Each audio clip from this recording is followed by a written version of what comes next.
Desde el principio vamos a platicar precisamente con una de las 10 personas que quedaron nominadas como los 10 mejores maestros del mundo. Esto es a nivel mundial, este concurso. Ella es Diana Rubio, es maestra, docente de Querétaro. Este concurso es el Global Teacher Prize 2021 y precisamente por eso le queremos dar la bienvenida a Diana Rubio. Adelante, buenas noches, bienvenida. Gracias a ustedes por la consideración de mi participación en su espacio. ¿Qué significa estar nominada como una de las 10 mejores maestras del mundo?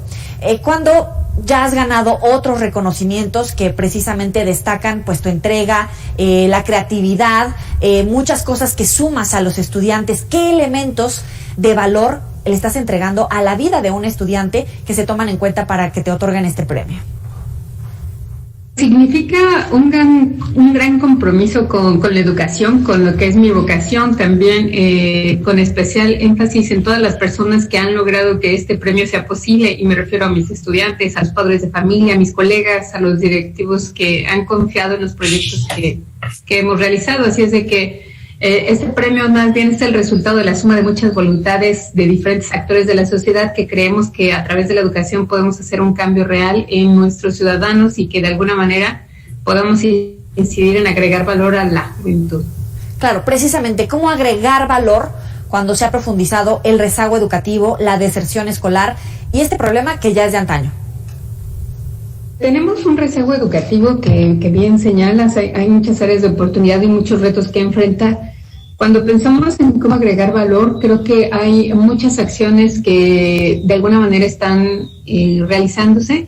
En mi caso, trato de hacerlo a través de nuevas estrategias, diferentes enfoques, diferentes metodologías para hacer llegar los contenidos a los estudiantes que construyan su aprendizaje y que le den significado, no solamente una clase que esté llena de conocimientos, de conceptos, sino que también puedan ser aplicados y usados de otra manera, que le den un significado distinto a su realidad.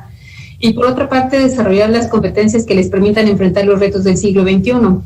Formar y acompañar trayectos para formar ciudadanos integrales que de alguna manera identifiquen. Recordar que yo trabajo en media superior y es el momento en el que toman una decisión vocacional, que ellos identifiquen a través de información sobre las carreras que ellos van a elegir, cuáles son las de mayor potencial de desarrollo, pero sobre todo cuáles son las competencias que se requieren para enfrentar estos nuevos trabajos que se están generando asociados a los cambios y el desarrollo acelerado de la tecnología.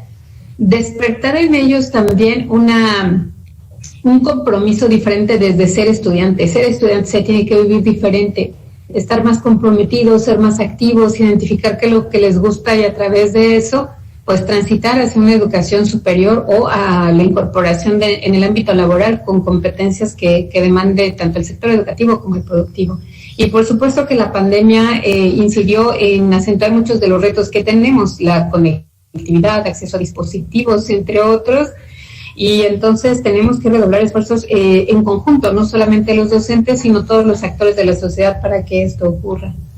Ahora, en medio de la política educativa de los diferentes gobiernos de México y cuando siempre salimos o reprobados o pasados de panzazo, ¿dónde quedan los estudiantes cuando la administración actual habla de la revisión del modelo educativo neoliberal? Muchos lo ven como un trasfondo ideológico más que de impacto en el aprovechamiento de los estudiantes.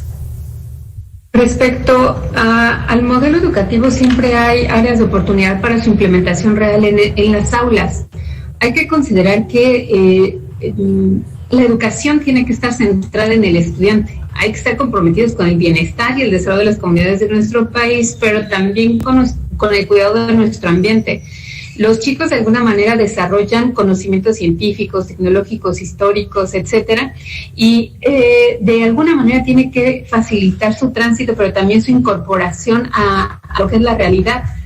Cuando hablamos de formar ciudadanos íntegros con un trayecto distinto que les permite afrontar el contexto actual y los retos, estamos hablando de que sean chicos que tengan sobre todo pensamiento crítico, que tengan la capacidad de hacer preguntas profundas y que de alguna manera tengan la capacidad de aprender durante toda su vida. Ahora más que nunca es importante que aprendan, que sepan y identificar cuáles son las estrategias que a ellos les permiten acercarse a la información de una manera distinta. Pero además también necesitamos unos ciudadanos que tengan responsabilidad social, por supuesto. Entonces, ¿qué es lo que podrían ganar los estudiantes? Siempre y cuando sea una formación integral, creo que podemos desarrollar en ellos las competencias que se necesitan, desarrollar una vida autónoma, por supuesto, ejercer sus derechos como ciudadanos, que eso es muy importante, generar este marco de confianza, un marco de seguridad en el que ellos puedan expresarse libremente, que tengan aprendizaje flexible a través de medios electrónicos o plataformas virtuales también será muy, muy importante. Y por supuesto que de alguna manera la educación científica desde mi trinchera, será muy, muy importante que desarrollemos una alfabetización científica que no solamente les permita conocer los conceptos de la ciencia, sino que desarrollen habilidades sobre cómo pensar y cómo hacen las cosas un científico, ¿no? Que de alguna manera conozcan estos procedimientos que les den la oportunidad de conocer no solamente contenidos fácticos, sino que desarrollen en ellos la capacidad de desarrollar competencias como creatividad, comunicación, colaboración, pensamiento crítico, entre otros, y que de alguna manera identifiquen cómo responder a las incertidumbres como la que pasamos, ¿no? Ya lo mencionabas, como la pandemia, por ejemplo, que tengan una actitud distinta hacia la ciencia, y no porque la ciencia tenga una verdad real, sino que porque tenga la capacidad de cuestionar la información, de que sepa qué información es parcial, cuál es falsa, cómo tomar una mejor decisión, que se acercan a la ciencia de una manera distinta y por supuesto que no solamente sea acumulación de conocimientos, sino que les permita pensar científicamente a través de pensamiento claro, ordenado, coherente, que de alguna manera es la base para el pensamiento científico. Lo platicábamos hace un momento acerca de las fases educativas. ¿Este nuevo modelo puede ayudar o perjudicar a los alumnos? Yo considero que el planteamiento que se haga a nivel del sistema es distinto, insisto, al planteamiento que hacemos en el aula. Tiene que ser coherente, puesto que estamos dentro de un sistema educativo, dentro de los planes y programas ya está establecido qué es lo que hay que desarrollar como conceptos con los estudiantes. Lo que es importante es cómo acercamos a los estudiantes al conocimiento, cómo le damos voz a los estudiantes, de alguna manera cómo hacemos seguros estos espacios para los estudiantes, y como docentes cómo nos preparamos para estos chicos que ya van a desarrollar estas competencias y generar las mejores formas para que ello pueda desarrollarse. Si es por grados o si es por fases, creo que eso es relativo. Valdría la pena que replantear el futuro de la educación desde un punto de vista de acompañar trayectos y no de que sean ciclos, que termina el primer año. Se olvida de lo que ocurre el primer año, sigue el segundo año, tercer año, no, sino que en realidad es un continuo. En cuestión de conceptos, es incrementar conceptos, grado de complejidad a los conceptos, pero otra parte, no tenemos que olvidarnos de los trayectos de los estudiantes, que eso es lo importante, eso es a donde tendríamos que enfocarnos. La educación está al servicio de los estudiantes. ¿Cuáles son las competencias, conocimientos o herramientas virtuales en este mundo digital que se requieren para remontar el rezago educativo y la deserción escolar? Y si en realidad en 3 años vamos a poder ver los resultados, independientemente de que la política educativa debería de tener una propuesta a largo alcance, más allá del sexenio. Esa es una pregunta bien retadora y que no se trata de años, ¿no? Se trata de pensar en el largo plazo. O sea, definitivamente esto no lo vamos a transformar. Tenemos que transformar primero las condiciones del docente, desde desarrollar las competencias del docente. Si queremos desarrollar en los estudiantes competencias del siglo XXI, los que las deberíamos de desarrollar primero somos los docentes. Tener no solamente una capacitación, sino un acompañamiento, y además valorar las buenas prácticas que ya están sucediendo en el aula. Buenas prácticas que se pueden integrar, que podemos generar plataformas para que esto ocurra, pero definitivamente esto nos va a llevar mucho más que 3 años, ¿no? Si pensamos en un trayecto desde que inicia un chico de preescolar hasta universidad, imagínate el logro que tendríamos que estar haciendo de articular los distintos niveles educativos. Por ejemplo, el paso de la secundaria a la preparatoria, el de la primaria a la secundaria. Los chicos en la secundaria es el momento en el que se enfrentan a conceptos de química, física, matemáticas, y dicen, ya, no quiero nada que tenga que ver con ciencia, no quiero nada que tenga que ver con ingeniería, no soy bueno para eso. Entonces, habrá que reconfigurar cómo estamos acercando este tipo de educación, estas experiencias vocacionales hacia la ciencia, tecnología, ingeniería y matemáticas en estos espacios. Y en media superior valdría la pena también replantear cómo acompañamos, cómo traemos a las mejores cosas de la sociedad para generar y abrir espacio no solamente al aula, sino a otros actores, a experiencias no solamente formativas en el aula, sino experiencias que estén fuera del aula.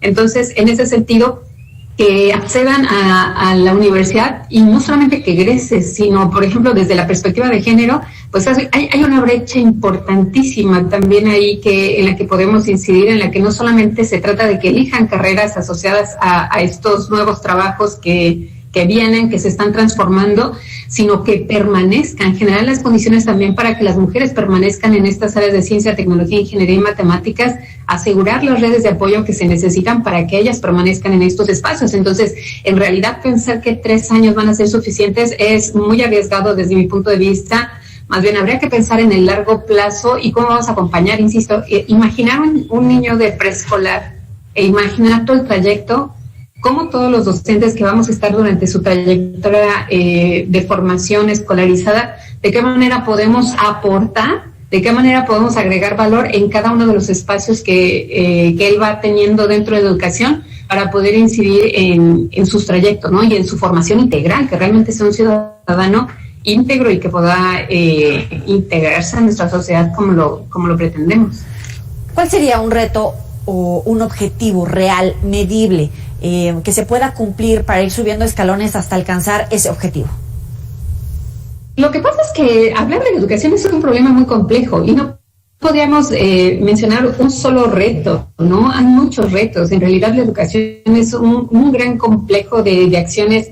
Tanto quieres que aprenda a leer y escribir, como quieres que se exprese de manera oral y escrita, como quieres que tenga un pensamiento matemático, y de igual manera pretendes que pueda colaborar con los demás, que identifique problemas, que genere posibles soluciones a esos problemas, que desarrolle de manera profunda el pensamiento científico, insisto, para que pueda desarrollar un pensamiento crítico importante y que desarrolle estas competencias que demanda el siglo XXI. Entonces, creo que medirlo a través de algo, bueno, están todos estos indicadores de medición que hacen para estas pruebas estandarizadas, pero un indicador, otro indicador es el número de egresos, la permanencia. Tenemos una situación de abandono en media superior importante.